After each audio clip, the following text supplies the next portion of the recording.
Most people, when they think of oil and oil effects, they think of an oiled penguin. And I have to admit that often these past few weeks I feel like one of those oiled penguins. I'm kind of saturated with this oil spill.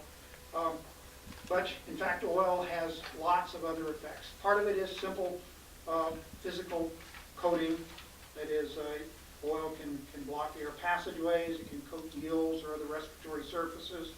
It can decrease the efficiency of all the sensory organs, taste, smell, sight, decreasing the ability of the animals to catch food or to escape predators, to find prey, or to avoid other dangers.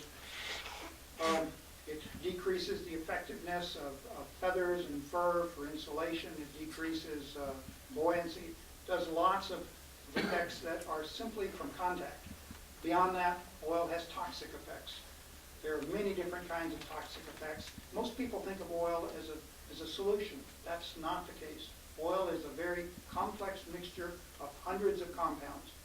Each of those component compounds of this oil mixture has its own unique properties, its own toxicities, its own persistence, and they have different effects.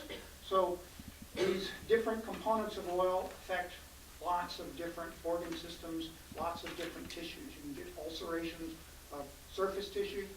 You can cause damage to respiratory structures. You can affect blood cells, spleen, organ systems throughout the animals.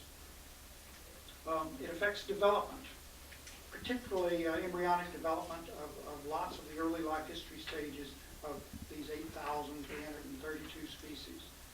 By the way, I was just out kayaking Sunday in the wetlands area of the Texas coast, and as you get close to any island or any wetland area, all the birds start going nuts because they're protecting their chicks. The skimmers, the egrets, the terns are out there right now nesting, and all those chicks that are out there are also doing the exact same thing, same species, on the Louisiana coastline, for the offshore islands and in the wetlands.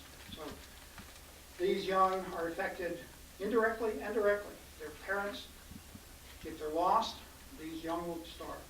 If the parents bring back tainted food, the young are affected by the oiled foods.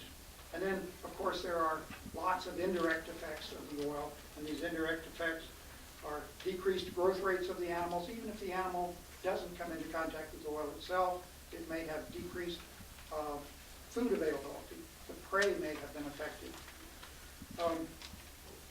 Anyway, there are lots of different indirect effects of the oil because of its effects through the food web. Most of our concerns about this oil spill are based upon uncertainty. We've never faced an oil spill in the U.S. of this magnitude. This is the largest. We've never faced these deep undersea plumes with this tremendous volume. We don't know how that's going to act. We've never faced an oil spill that has had almost 1 million gallons of dispersant used on the oil. We don't know how all of that's going to play out. We should know more about this.